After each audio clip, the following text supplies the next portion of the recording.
We're good to go. All right. Thanks, everybody, for coming. First session at the CRIN Pavilion here at COP28. Yeah. Yeah. For those that can't see it, it looks great. There are people here, and it's very warm. So, yeah, thanks everybody who's sitting here to come check it out. We are, as the first session, working through some technical challenges, but we're going to keep pushing through no matter what. Can you not hear me? Okay. All right. Yeah, thanks for coming. I'm Tim Shaw from Tourmaline, natural gas producer in Canada. It's great to be here in Dubai at COP. It's a great gathering of people. It's just vibrant and humming, and tons of activity and conversations going on. So it's great to see this all happening here. The timing of this session couldn't be any better. We've heard a lot in recent days and weeks about progress on methane and the challenges of continuing to increase ambitions, and Canada has been and is a leader in managing methane across the board. We've made some great progress, and a lot of that has been as a result of the partnership between various organizations, between academia, industry, nonprofits, government, and the Emissions Testing Center, Natural Gas Innovation Fund Emissions Testing Center is a great example of that leadership here in Canada. And I'm not going to steal a ton of the thunder from the three gentlemen here with me today. We're going to sort of run a show here is going to be three presentations going over the Natural Gas Innovation Fund and the Emission Testing Center and sort of the two elements of that, and then we'll go into a panel discussion afterwards with some Q&A. So with us, we've got John Adams. He's the president and CEO of the Natural Gas Innovation Fund. And gentlemen, I'm not going to dig deep into your bios. I'll let you do your own introductions. They're a couple of pages each, so I'll say who you are, and then before you go into your presentation, give a bit of background on who you are and why you're here today. So John Adams, President and CEO of the Natural Gas Innovation Fund. We've got Ian Gates with the University of Calgary, where he's Director of the Global Research Initiative for Energy.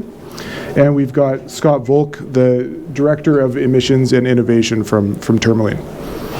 Okay, so with that, we'll turn it over, and John, you can dig right into your presentation. Super, thanks, Tim. So, just moving to the next slide. My name is John Adams, again, President CEO of NGF Capital, and there we go. So, NGIF, Natural Gas Innovation Fund, that's the origin of who we are and what we do. We are all about natural gas. We were born as a project inside the Canadian Gas Association back in 2017, and over the course of about 4 years, we ran an innovation program called the Natural Gas Innovation Fund, and that was really about pooling R&D money from many natural gas companies and essentially funding clean tech startups and projects that de-risk some solutions for the natural gas industry. Then in about 2021, NGIF spun out of CGA and it became NGF Capital. You can see at the top there, it's a for-profit organization that I run. And underneath that to the left, you'll see NGIF Accelerator. NGF Accelerator is our not-for-profit arm, and it runs all of our programming. So all of our programming at NGIF Accelerator is about really technology and innovation and programs that build solutions from a pre-commercial side of things to support the natural gas industry. On the right, you'll see Clean Tech Ventures, and so that's our commercial side of NGIF, and that's where we help companies scale and grow and bring their solutions to the natural gas market. So the Emissions Testing Center program really is about a collection of methane emission technologies and bringing them together in a single spot so that they can be tested together in specific areas of challenge points that we want to reduce emissions. And so you can see, if you look at the left-hand side, there's a variety of methane emissions management. There's lots of categories, and so broadly we have methane emissions monitoring, and you'll see with Ian and Scott, they'll go through all of those as we go into the presentation. There's a lot of technologies around emissions reductions and abatement, and then there's even more technologies that we can look at on the sort of operational and quantification side. So broad spectrum of methane emissions, and you'll hear today that we saw a need, and we being the collective group of our academia, industry, and NGIF, we saw a need that while there's many one-by-one technology demos in Canada at various industry partners, we saw a need to have them collectively focused in a specific topic such as methane emissions. Next slide. Oh, it's me actually. The emissions testing program really is this four-stage process. We have a broad intake and look at technologies from all over North America, and we're actually now seeing some technologies come from Europe. There's certainly our emissions testing center program, a bit of a beacon to bring technologies to here.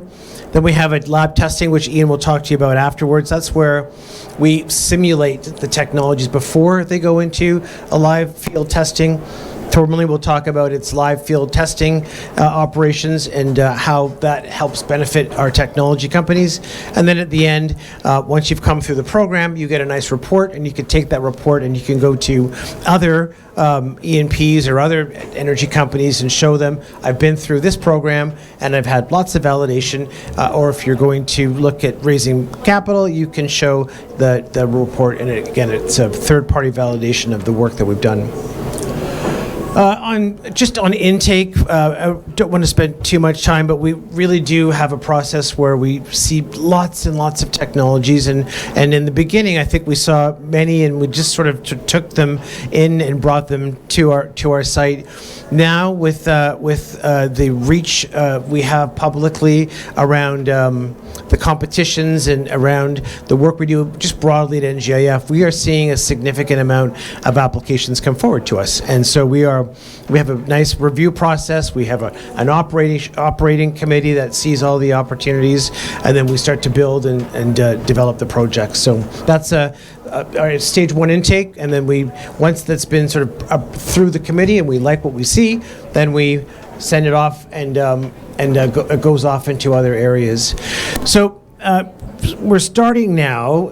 Again, in the beginning, we saw 15 or so technologies in the beginning. Now we're starting to see more and more come through our emissions testing center program and such. Now we can actually bucket these technologies. And so the great thing about, say, detection and measurement and having Canary and Cuva and Cube all together is that not only can we see the results of the demo, but we can also see the results of many of these similar technologies working together. And we found that, one technology might be good in one specific area, another technology might be good in another area, and so we now are getting a really broad knowledge of what is really needed to make a natural gas plant system producing gas in a sort of a 2.0 version of gas production. We will take lots of time with Ian, and he'll show you all about the simulation lab that's at University of Calgary. Essentially, though, two things happen when we see in the intake lots of technology companies come forward. Some are quite early and might not be ready to go to a field live site and do good work on validation. And so Ian and the University of Calgary will take that technology and spend some time with it and help from a TRL advancement, some work there, and then we may not see it for a while until it's ready to come to a site in a sort of a later time.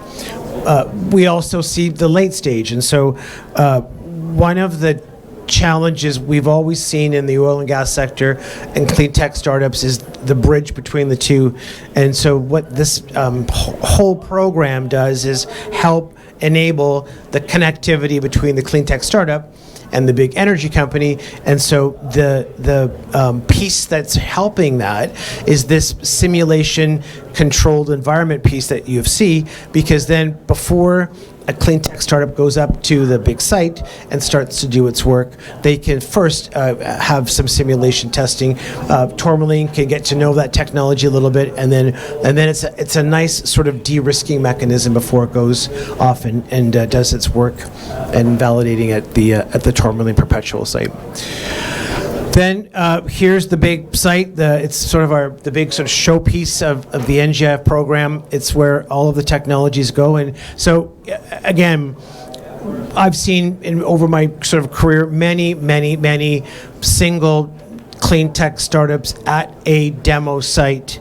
And we, being this collective consortium, felt that there was a need to take that further, and rather than having methane technologies demos scattered across different areas, we were going to focus them all in a single location. And when I say location, it's a single natural gas plant system, which Scott will talk about. So there's this whole idea of 20, 30 startups on a single system is going to be quite exciting, and Scott will tell you all about that when he comes up. And then sort of at the end of the program, we want to make sure that we show off the work that the startup does. And so remember, traditionally a startup might go to a demo site, spend a couple of years there, and then the relationship between the energy company and the startup, the work doesn't go very far because so much of it tends to be quite confidential. So what we try to do in this program is we try to create a report that illustrates the performance of the startup without necessarily getting into sort of any confidential things that might be happening at different sites. And so it's a very specific third-party report that a startup can then take and go off to other customers or other financing groups. We also have webinars and start to showcase them. And so sometimes we'll do that with CRIN, sometimes we'll do it on our own, or we'll do it with other sort of co-funding partners. We want to make sure that we spread the news that this has been validated, and so when it goes to the next place, they have a much easier time to get into the door and start to have the conversation of either some capital raise or some next customer. And so success stories. Our job really is to help these companies get faster and farther into the market. And so Kuva, there's many stories, and we could tell you all about them, but essentially one story here, Kuva, they went through our industry grants program. They received a grant from NGIF. Then afterwards they went up to the site, and they've gone to now through the program. They've gone on and raised more capital. Since their experience with us, they're now into North America. So this is the kind of story we want to see, and we have many stories we can tell you about. And so looking forward, we're out right now looking to continue to build up the NGIF Emissions Testing Center program. We want to build up from the left, look at federal funding to help support us. What's the most one of the most interesting pieces about the program is that we offer it to startups free of charge, so they don't spend any money to come in. It's a user-free model. They've got to have something that's very applicable to what we're looking for, and so we want to continue this user-free aspect of the program, and then we're going to start just looking at sort of the next level of technologies. We're going to spend a lot of time talking about how we met some certain targets that were 45%, but now by 2030 it's 75%. So we've got some work to do. And really what we want to do with this program and with our host sites and with our whole syndicate is take the next level of technologies forward and get them into the market. So I am going to pass it over now to Ian. And so Ian Gates is going to talk all about the stage 2 of the program, which is the simulation testing at University of Calgary.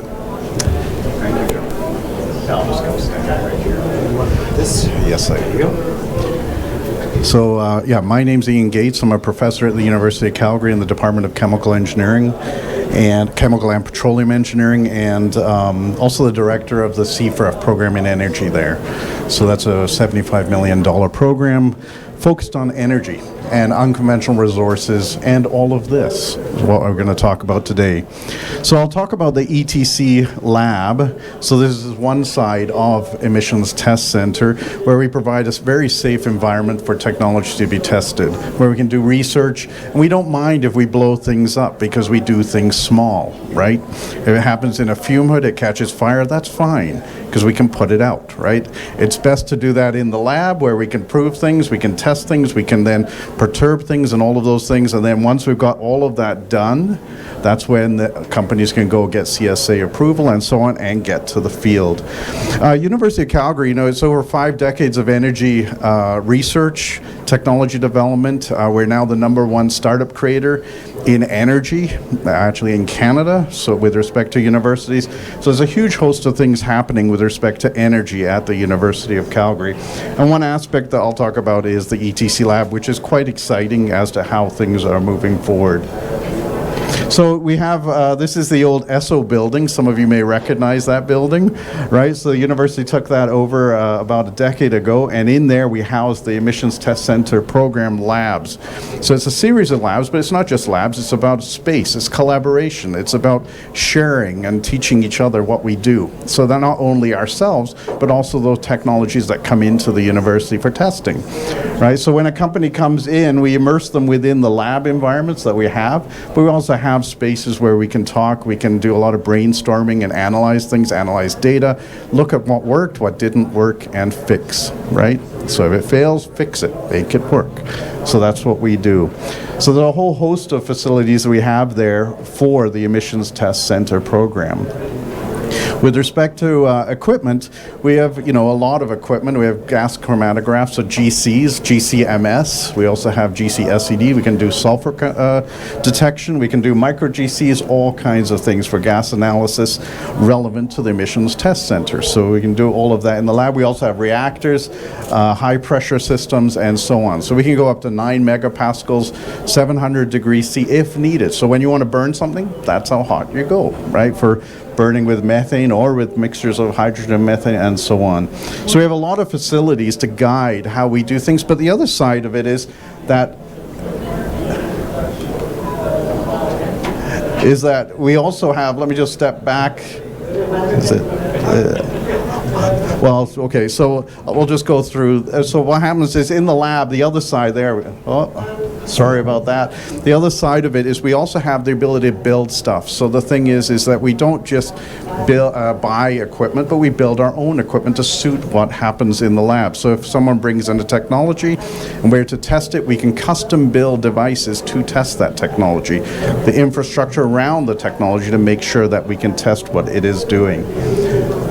We also do modeling, so here's an example of physics-based modeling, and in this what we're doing is that's the West Wolf Lake gas plant. That's what you see there in the model, and we have airflow, so we're modeling all the turbulence around all of those units, in fact all the pipe racks, all of it. So when we do a controlled release within such a system, we can then look at where does it go. Right? We can then understand the idea of where do you put sensors in there. So if you were to optimally place the minimum number of sensors such that you can estimate a controlled release or release, you can then analyze that using these kinds of models. So these are models where we run these actually on our high-performance computing systems at the university to understand dynamics of these systems. We also do other kinds of modeling such as machine learning, and in these what we're doing is we're doing predictive emissions, and in predictive emissions what you're doing is you're training a set of data, so you're training it so that you can predict it. right? So you train to predict. And the idea is that, yes, you can put sensors in, but what if you can replace those sensors with predictive tools instead of that, trained by the sensors? So we build these kinds of models, and in fact, this is airshed data for methane emissions concentrations in Alberta. And so we can train them so that we can then start to predict them. And if you were to look at the predictions, you can see the predictions, we learn all of the frequencies that happen with respect to the data through time. So daily, seasonal, and others. We can train these models to be highly accurate to the behavior of the system. And next. Is it getting it? Yeah. Perfect. So the other side of it is we're going beyond conventional tools to understand prediction, so that, you've heard a lot about ChatGPT and generative AI. Well, imagine instead of now taking data where you're just trying to train to one set of data, you take all of the data, and you train it like you're reading an entire book. So now it's a book of Alberta emissions. You're training the entire data set on that to predict at certain locations what happens. So we're now training these systems so that we can predict emissions, so that we can then analyze what happens, right? Predict the future. We can then start to understand what's to happen. The other side of this, which I'll mention here, is websites. So one part of ETC Lab is that we maintain a website where all of our projects, all the reports, what we've done are held there. So anybody can go and look at that website and see the work that we've done, read the reports, look at the tests, understand the data, and ask questions, and then reach out to us to talk more about it. So we have that website full of reports and projects listed there for anybody to look at. Other side of it is machine learning, where we're now taking down other data. So temperature, pressure, wind direction, wind speed, we're taking those into account so we can then build better models for prediction. So ETC Lab, yes, a physical lab, but also a modeling shop where we can model data, not just from lab, but also field.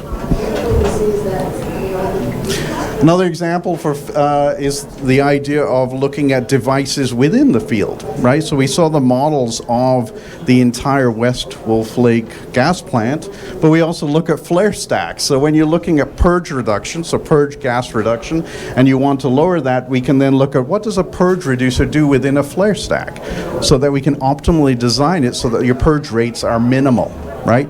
In reducing those rates, you then start to lower methane emissions to atmosphere. And so we can look at devices, and this is very simple purge reducer placed inside a flare stack, standard equipment, but we can go beyond that. We can design better purge reducers to even lower the emissions rate even further.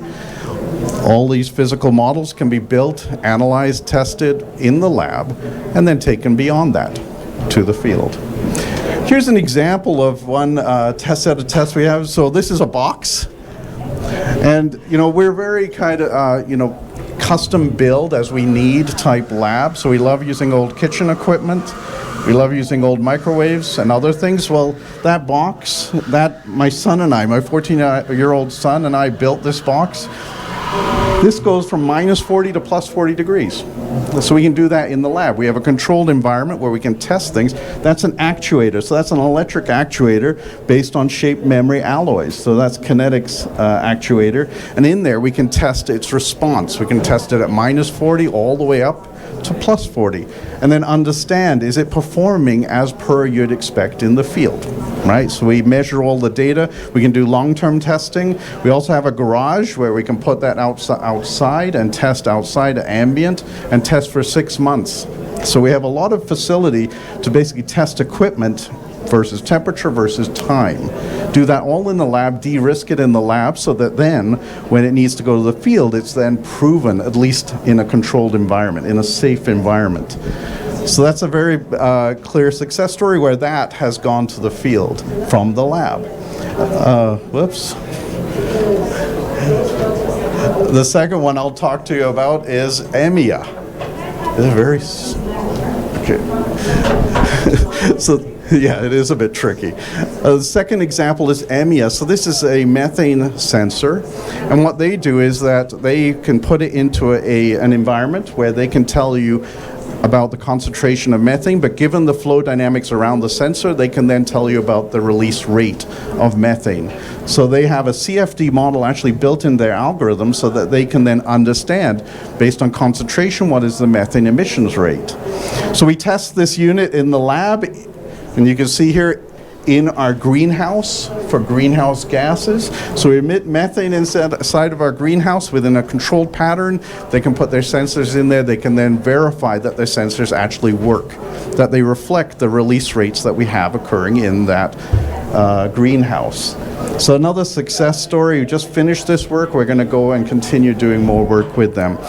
Through the lab, we've had now, in terms of different tests that we've run through the lab in the last year and a half, we've had over 25 companies coming in and running stuff with us, some of them repeated times. So it's a great test environment to de-risk what they're doing. So we provide a safe environment.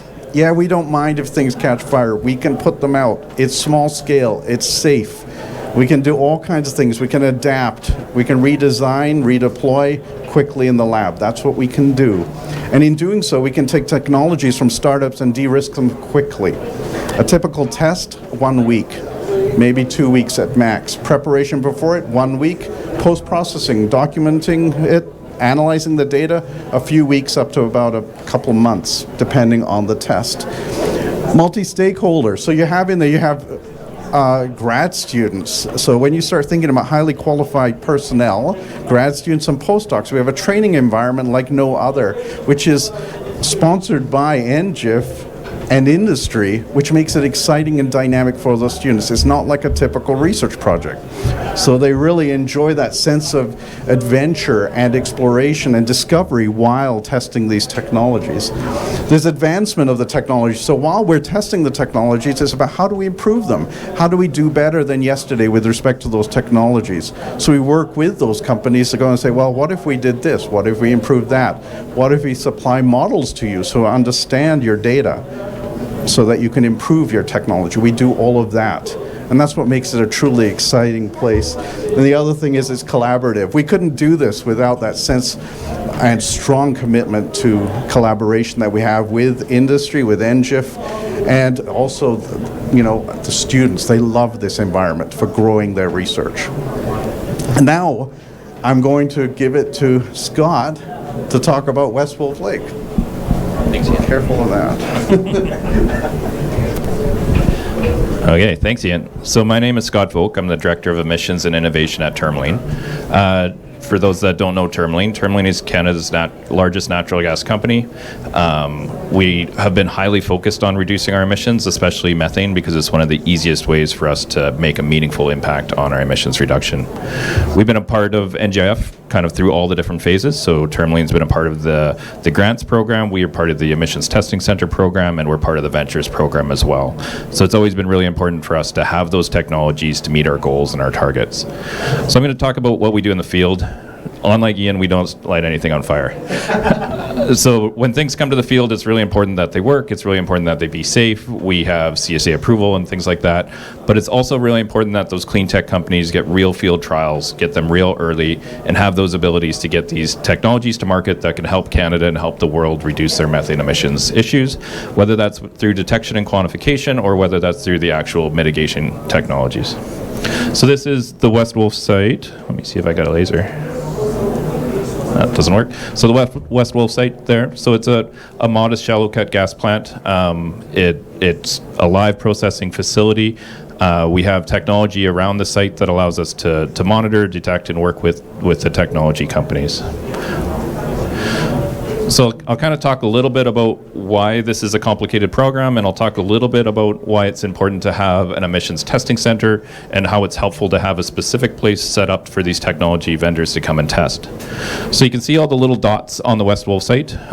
We've got over 40 different sensors, environmental sensors across the site, where we can actually measure the amount of methane at each of the different sites. The different colors show the different types of environmental sensors that are on site. So and then we have a variety of flow monitoring and measurement in order to know exactly how much methane is being detected on site. So there are other sites such as METAC where they have a stage presence and can actually release methane into a pretend environment. But this is a live operating environment. It has real methane, real background, and shows the technology company's real life situation so they can work inside that. But it's controlled, and we have known amount of all the different emissions that are on the site.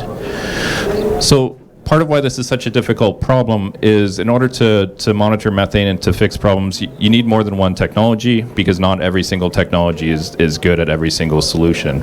So the plot on the side shows the different types of technologies that we use in the detection and quantification methods and kind of what's important about each one. So, and we've done testing with all these different equipment. So you can do things like inventory. So you can say, I have this many devices and I know exactly how much emissions comes from each of the devices, and you can get an idea of what your methane count is. It gives you a pretty good bottom-up approach, but you can't tell if anything's changed over time.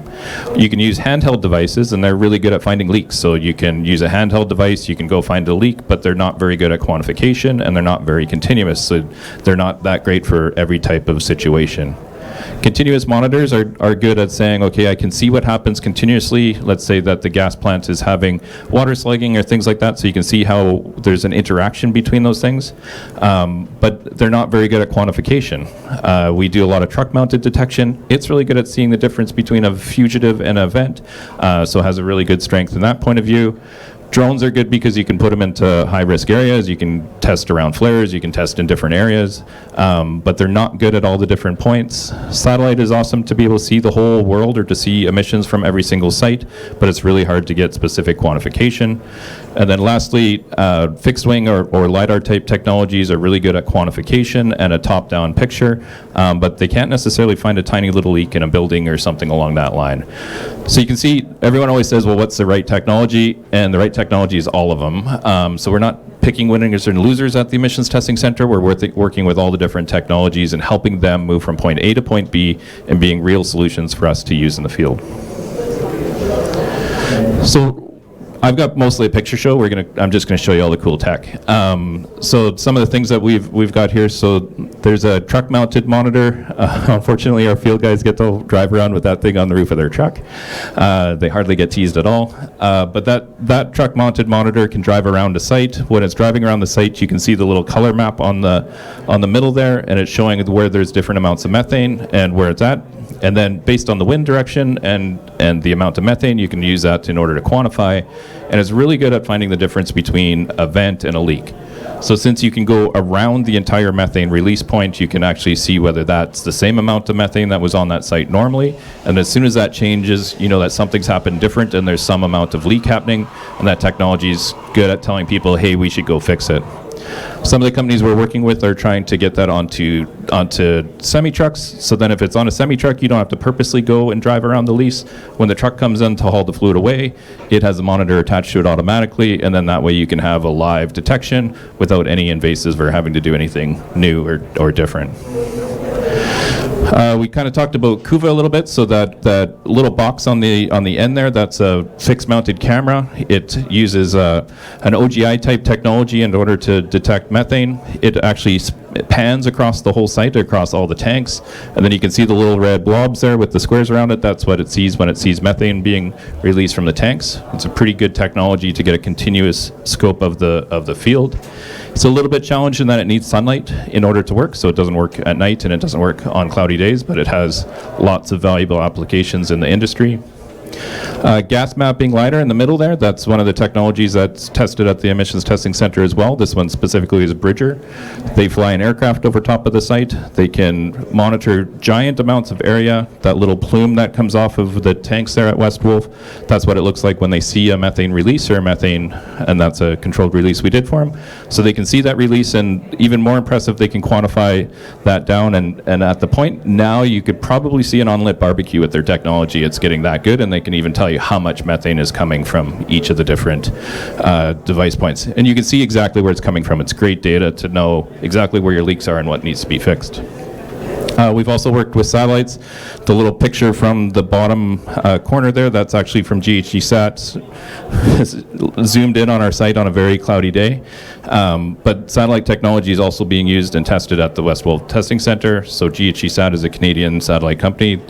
They've got methane detection. I think they're now at about 4 satellites in space, and it's something that we use at the site as well. And Tourmaline uses across all of our applications, or all of our areas. So a lot of work that we've done is around tanks. So you can see on the bottom right there, we set up the tank farm with a catwalk. That's not a normal thing for tank farms to have an ability to go walk on the top of the tanks. That's something we put in specifically for the test center so that we can do OGIs, and we have we've got a manifold system that can allow us to test different tank situations. So you can see that system, we can either vent from just one tank at one point in time, we can vent from all the tanks at all the time, or we can vent them all together in one big batch. So depending on the technologies we're working with and what the vendor needs, we can do small individual point tests, or we can do larger releases. And they function and cycle like tanks. When there's water slugs, they function like tanks, and the technology vendors can see real-life applications.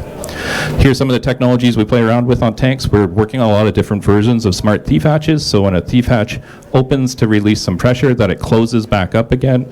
And here's a bunch of different versions of smart thief hatches that we've been testing at the Emissions Testing Center over the last little while, and working on having these as real solutions for the industry to be able to use. Okay, so we started out with the West Wolf site and then realized we needed more, so we built a vent site. So this is a vent site. It's not all that far from the Emissions Testing Center.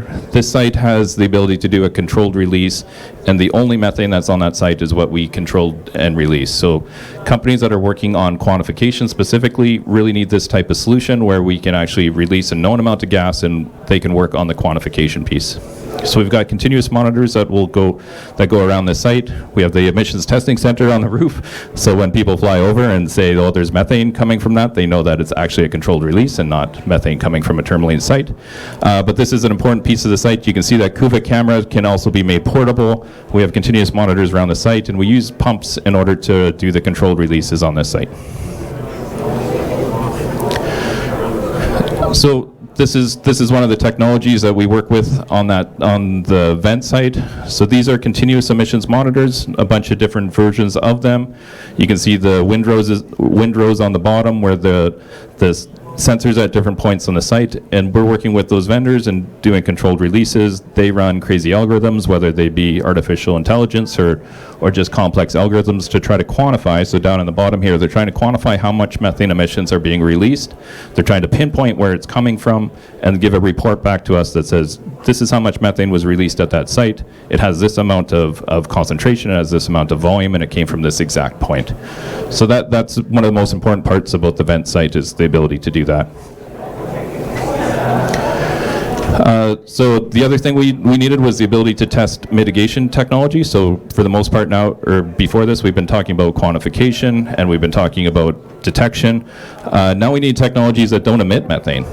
So these are Tourmaline well sites. We've actually donated every well site we own in kind in order to be tested at the West Wolf site, or in order to be tested as part of the ETC, I guess not at the West Wolf site. So on the right, you can see these Tourmaline well sites. These are solar-powered well sites. So the previous version of doing well sites would be to have pneumatic devices. Tourmaline's changed to where the majority of our sites are now solar-based. So they get rid of the amount or the methane that's being emitted, and we'll talk about what happens at those sites as well. So when Ian was talking, he was talking about kinetics automation. Kinetics moved and graduated from being in the lab, and they came to the field. As Ian was saying, it's a crazy, really cool technology that uses shape memory alloys in order to actuate the valves, and then you can actuate the valves with a small amount of electricity instead of using methane. A bunch of the other technologies there we've also been testing at the site, so different electric control devices and different mitigation technologies there. And we've also been testing a lot of multi-phase flow equipment in order to get rid of the whole separator and the whole reason for venting methane in the first place. So multi-phase flow equipment is doing that in this scenario. The other way, or the other possibility for getting rid of methane emissions, is to replace methane with air or nitrogen or something else. So a lot of the technologies we work with and the different vendors are working on ways to supply the pneumatics with compressed air and test those solutions to see whether they're as reliable and as responsive as the old pneumatic equipment was. So again, we've got a variety of different technologies and companies that have asked us to come to the site and test their air-based equipment on well sites. So anyone that's in the methane space will know that methane slip is becoming a larger concern. So to explain methane slip would be when a natural gas engine like a compressor is running and a small amount of the methane slips through the engine into the exhaust and then ends up in the atmosphere. So we built a portable trailer so that we can actually test methane slip on a variety of different engines. This trailer is towed around with a truck. It has a continuous emissions monitoring lab inside the truck, and we can hook that up to different compressor exhausts, so you can see it's hooked up to that compressor there and measuring the exhaust at that point in time. And we can give a detailed amount of analysis on the amount of methane that's slipping through the exhaust. And then we work with companies like Waukesha and companies that are working on catalysts and different technologies in order to mitigate methane slip and help them prove that it is mitigating the slip and that those technologies are working. So this has been an important addition to the emissions testing center, and it's been going really well so far. So yeah, this shows a Waukesha engine. So one of the engines that Tourmaline's been adopting in order to mitigate methane slip is a Waukesha Series 5. It has much better capabilities as far as reducing the amount of methane. So this would be one of the engines that we'd be testing with that technology. Over on the bottom corner, there's actually a waste heat recovery, so that big green tower is actually recovering waste heat off the compressor. So those are all other technologies we test with the methane slip trailer, so you can actually prove that the waste heat recovery is actually recovering heat and that it's allowing boilers to be shut off and reducing emissions in that way as well. Okay, we're almost at the end of the last kind of pieces of the emissions testing center, but we do a lot of work in drilling and completions, and I'll show you a few of the different technologies we test there. We use the continuous emissions monitoring trailer and a few different things in order to validate these different technologies. So on the top right, there's a battery system. So one of the things that Tourmaline is helped create is a battery system to run drilling rigs. So that bottom picture, you can actually see one of our drilling rigs, Precision 533. It's running on natural gas engines and a 1 megawatt battery pack. So that runs like a little Prius hybrid vehicle and will generate electricity with natural gas and use the battery in order to optimize that. So again, we work with companies like Precision and the different battery companies in order to kind of test and reduce emissions in the drilling space as well. Okay, so here's all the technologies that have come through the center. You heard me talk about a bunch of different ones. So as John mentioned, we're a free service. We supply the testing center free of service. We want to move all these technologies from point A to point B, make them real solutions to reduce real amounts of emissions for the oil and gas space and reduce methane emissions across the board. So you can see we've got a lot of companies that have come through. We've got a lot of companies that are currently testing at the ETC, and we've got a huge pipeline of companies that are trying to come to the emissions testing center and reduce their emissions as well. So we think we've got a pretty bright future of continuing to reduce emissions in our sector. Okay, I guess we'll pass it over to a panel.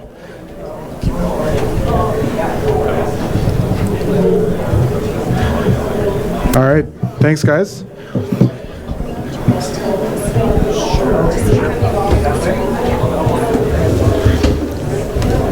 So I'm not a technical guy, which is why it's great to have all you here. My big takeaway, the one thing I recognized in that deck was this is a box. So I think I could come work in your lab. You're very welcome. Yeah, great. Okay. We'll hop into the Q&A. We have a few questions that we'll start with here, but then if the audience, if there's anything that anybody wants to ask, feel free to put up your hands and we can pick their brains for the next little bit. And I've been told I've got the easiest job because all three of these guys are talkers, so we'll just throw some questions out there and see where this goes. As you were speaking, so we know that methane is a real challenge, but we've made some great progress. we heard that Alberta has met its methane targets early. Scott, I know Tourmaline, we've hit our methane targets early, and we've just set a more ambitious target internally. My question for you guys, how has the technology that's gone through the emissions testing center contributed to the progress of hitting these current targets, and how will it continue to drive progress towards the next set of targets as they come up? Sure, I can jump in there and you guys can add on if you like. So the regulations kind of in Canada have been really, really ambitious. So Alberta early on set a 45% target to reduce methane by 45%. We really didn't have the technologies to be able to do that. We didn't have the satellites in space. We didn't have the aircraft out. We didn't have the ability to detect emissions at all the different places, and we certainly didn't have all the methane mitigation technologies to achieve those targets. So you saw industry across the board work really, really hard to get those technologies to market and have those solutions available.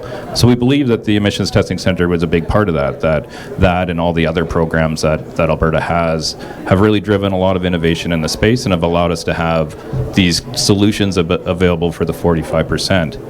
What's unique is now we set a new target. So now we're shooting for 75% of our methane mitigated, and that's not a linear trend. To go from 45% to 75% is going to take a huge amount of effort, and it's not just a nice linear trend where we're going to get there. It's a little bit exponential. So now we need even more technologies. The center is being used even more than ever, and it's even more important in my mind that we have this solution that's free of service so that people can come to us, test their technologies, and be available to help us hit our targets and goals. Well, I think the lab, it provides a place where you can take risk, right? So when you start thinking about technologies needed to get to the 75% target, we have to take risk to design those technologies, to build them and evaluate them, and that's where we have a safe environment to do that. The other side of it is that we need trained people, right? So when you start thinking about the folks that come through the labs, working with those companies, working with Tourmaline and with NGIF and their team, we have a set of trainees that are highly tuned to the idea of methane emissions reduction. It's not something they're learning on the job, they're learning it prior to getting the job, which makes them incredibly valuable with that mindset of how do we do this? How do we do it practically? How do we do it in a way that makes financial sense? So, and within a context of risk.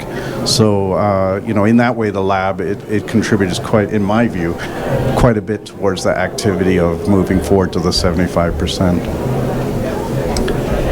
Two hard acts to follow.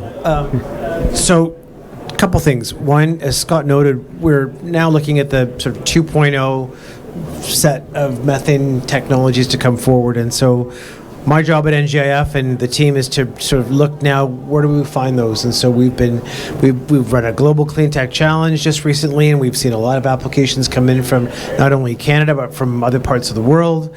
We are the center itself is becoming a bit of a beacon, I feel. Certainly in North America, we're seeing a lot of technologies from the south of the border come up and want to come into the center and be a part of that work. And then, with NGIF, we provide financing. And so we've talked about Kinetics, for example. Kinetics has been through our model. They had an industry grant from us, and that grant comes from companies like Tourmaline that we pooled together with other energy companies. They've gone to the center. They've got a report from Ian. We took that and broadcasted that through our networks, communication networks. They've had some time with Tourmaline's with the Tourmaline site. We've now given them an investment from our Clean Tech Ventures Fund, and so there's a lot of hurdles that the clean tech startup has to overcome to get to the market to be able to reduce the emissions. And so all this work we're doing together is forming a faster pathway to get them there. And so we've got the 1.0 and met the 45%. Now our work is the 75%, the next generation. Some might be an evolution of the current technology, and that's great. And others will be something completely new, and so that's how we're going to get there, Tim. Great. So John, maybe I'll throw this one to you first. It sounds like you've got an ecosystem that's being built, not within your walls, but within the organization, how it extends to the partners here. Do you know of anything else like this? And what makes this program unique? Sure. No, there's no other test center, I believe, out there. I haven't tested the theory in the world, but I would say North America, we're probably pretty confident to say that a single site with 20, 30, one day 40 technologies in a single area with a single focus at a single location that's been academically tested and then live tested, I don't think there's anywhere out there in the world. And well, why do we need that? We need that because the work that we're seeing, as Scott noted in his presentation, shows that it's not one methane technology. It's in fact a network of technologies. And in fact, sometimes I feel our network isn't necessarily a network across Canada.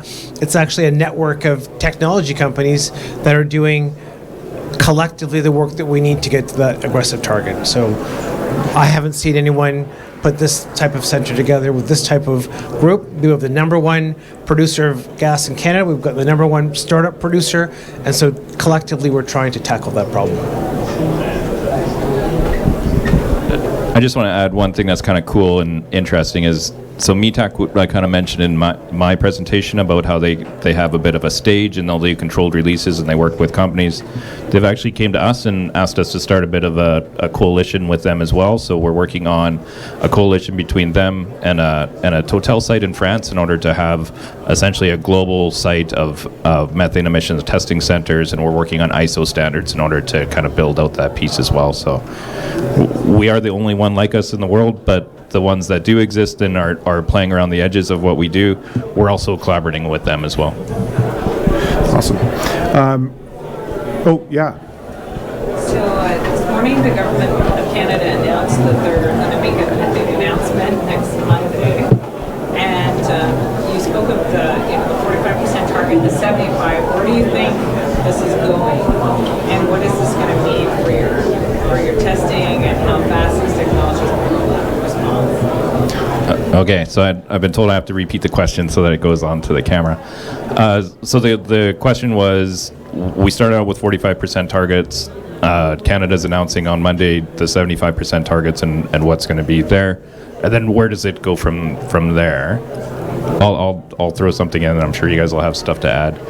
The goal was no methane, so it's what we're all striving for. But there are challenges with no methane, and for the most part, when you try to take anything to zero, then it comes with consequences. So if you try to get methane to zero, then you might have to continuously be flying planes across every single pipeline every single day in order to make sure that you never have a leak ever, which means you'd have way more CO2 emissions. So everything kind of comes with consequences. So there's going to be a sweet spot of, as technology develops and as we continue to increase our ambition, we'll continuously try to approach zero. And where that lands, I'm not quite sure, but there'll be a point here where either the cost or the amount of emissions associated with hitting zero will just be so extreme that you won't be able to hit it. So ambitious targets, I think they'll continuously kind of get more and more ambitious, but I don't think they can ever truly be zero.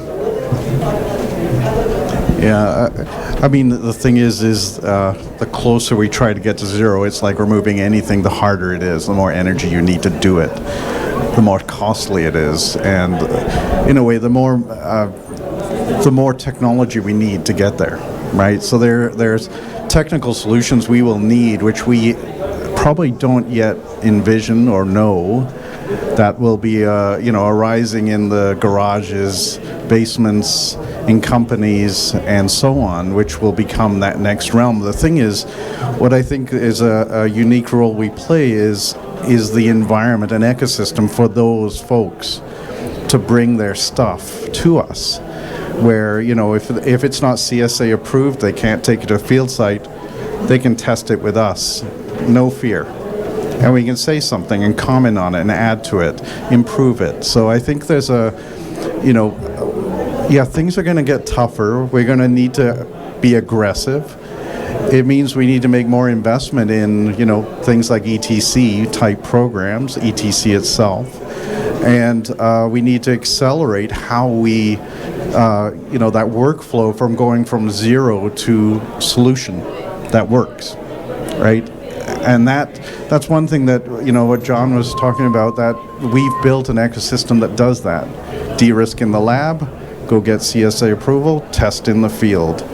That's very unique, and it's quite powerful. And, for us as a university, we love it because we're useful. We love being useful, and there's benefits for training, research, and startups, and all of it. So. I'm actually just going to get Ian here to build on that one. Okay. So, and this might be a bit of speculation, but I think that your startup kind of experience and research will inform this nicely. But what is that next generation of technology? What does that look like that's going to help us get there? That's a shiny blue ball thing. Well, this is why you're here. You start to imagine. That's the wonderful thing we have. At the university, we can dream. So you start thinking of concepts like methane diapers, a diaper to absorb methane. It picks up pee from kids, babies. Well, a diaper. Something like a laundromat service where you can go and wash it to get the methane out, but you throw it on a tank, and it absorbs all the methane coming out of the tank. Something super simple. I'm making this all up as I go here. The thing is, it sounds like you've done some work on that one. Actually, we have. But the thing is you start to think about, how do we go beyond the current? The thing is, of course, sensors are expensive. They sometimes wear out with time. And so how do we build technologies? And, the idea of what could be next generation sensors, laser-based and others, chemical-based and so on. There's a huge amount of activity there. But the problem you have is that, I find where we play the role best is that some of those technologies, they die on the vine. There's so many things. When I comb the literature, I see so many things out there, great ideas, but they have no place to go. And, that's what we need to supply so that they can at least have a chance for testing. And, what's nice about the system is that it's good if it's a fast fail and then on to the next, right? You don't want to spend 2 years discovering that it fails. 2 weeks, love it, right? That's what we'd rather do. So. Just, You go ahead. Good. Good. Okay, go ahead. This is awkward. I think one of the things that if you're going to use that crystal ball and say what are the technologies going to be, I think there's a time here in the very near future where methane is extremely transparent. The satellite technologies are coming along incredibly. You're getting to the point where you can see across the world what amount of methane is being released from all different sites of all different types. And then that aircraft technology is getting really, really good as well. So I think we're at a point now where everyone will know where methane's coming from. And then we have to really focus on fixing it as well. So I think we're very close to a point where across the world at any point in time, getting relatively close to real time, we're going to see where all the methane's coming from, and it'll be up to the world to solve it from all the different sources. I've got a question, John, for you. So Ian said that some of these technologies, some of these companies, they sort of die on the vine because there's no place for them to go. Scott shared about a potential international collaboration with other emission testing centers in France. You mentioned that there's some European companies that are on the intake now. What are the opportunities to take this technology and kind of spread outside of our borders? And are there examples of that happening right now? Sure. So from the NGIF point of view, we're seeing many technology companies that either that were born in Canada and we've scaled them to a certain point. They've got customer base here in Canada. They're doing a lot of work. And now they've gone across the border. They've gone over to Europe.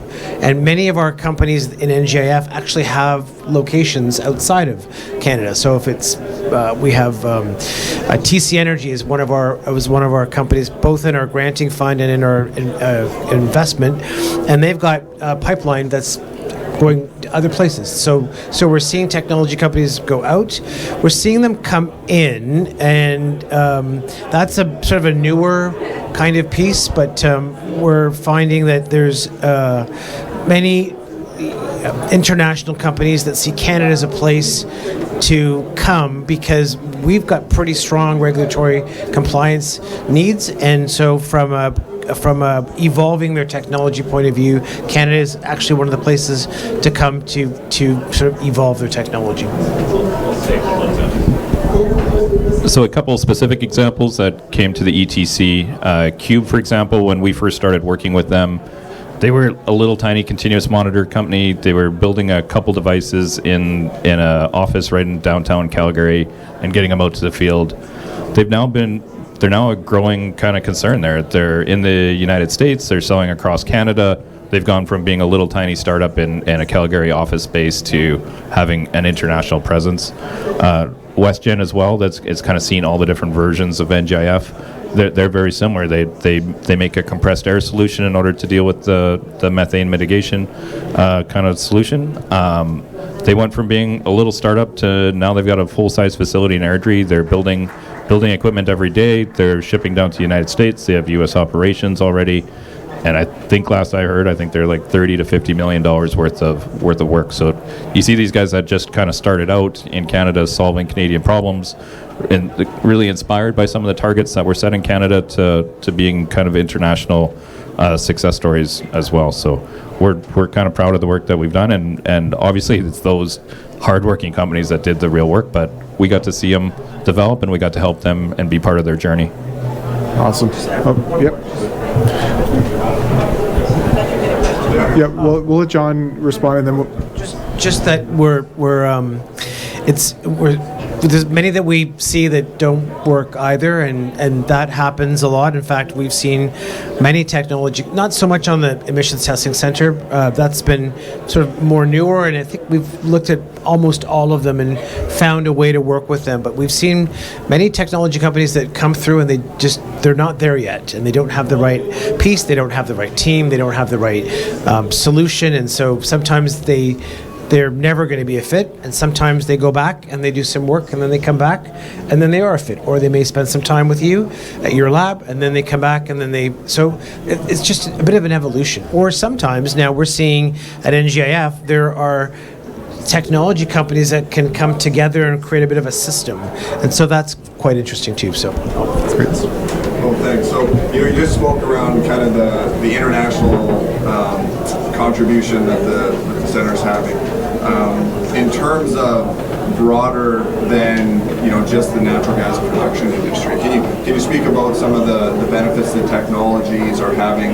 Because methane goes beyond just natural gas production. There's methane elsewhere, and that's included in a lot of the goals and the global methane pledges as well. Can you speak to just some examples of those technologies benefiting sectors beyond the natural gas production or the energy systems? So for the record, the question is about examples of how technology like this could benefit other industries outside of just oil and gas sectors. Yeah, so the detection technologies they just go direct, right? So whether it's detection and quantification, whether you're looking at landfills or you're looking at agriculture and things like that. So GHGSAT, who is a proponent of the center, they do testing. They find coal mines, they find landfills, they find cattle facilities and feedlots and things like that as well. So it's the testing that we've done at the site and the quantification work we've done there has given them the knowledge and the ability to go into those other sectors. The same with the continuous monitors, they're pretty firsthand as well. So I would say everything in that detection and quantification space goes directly into a whole world of different solutions and different ways to solve problems. We can use, you've heard kinetics referenced a few times. They have a memory-shaped alloy that can be used not only in the oil and gas sector. In fact, they're working in the aerospace sector. They can do a lot of work in process controls with the expanding and contracting alloy. So sometimes it's not a mitigation or a methane technology to doing another methane technology at a different spot or a different application. It's the componentry, that chip or that memory shaped alloy that can be used in other sectors as well too. So our companies, in fact, might point their solution to oil and gas in a very specific way, but then they can go into another sector and take their technology and point it in a sort of a different way. And at the end, we like that because for the Kuvas and the WestGens and the Kinetics to stay around, they need many customers. And so at one point, they may have gone to all the customers in the oil and gas business, but now they've got to go in to grow their companies to go to other areas. And I'll just add that, some of the things we've built based on, natural gas, oil industry, heavy oil, for instance, for methane emissions, but what we're seeing is those algorithms we can use to analyze landfills. So there's very direct outcomes from what we're doing for oil and gas that feed other, places. So, it's funny, we've just done a study of all the airshed data within Alberta, and where are you seeing the highest growth of natural gas, methane concentrations? The cities. They're not the industrial sites. That's kind of interesting, right? So maybe loose natural gas fittings, 30 years of cold, hot. They get a little loose, you have leaks. Maybe there's a target there that should be looked at. So the thing is a lot of the science and understanding we grow from oil and gas, we can apply to many, many different places.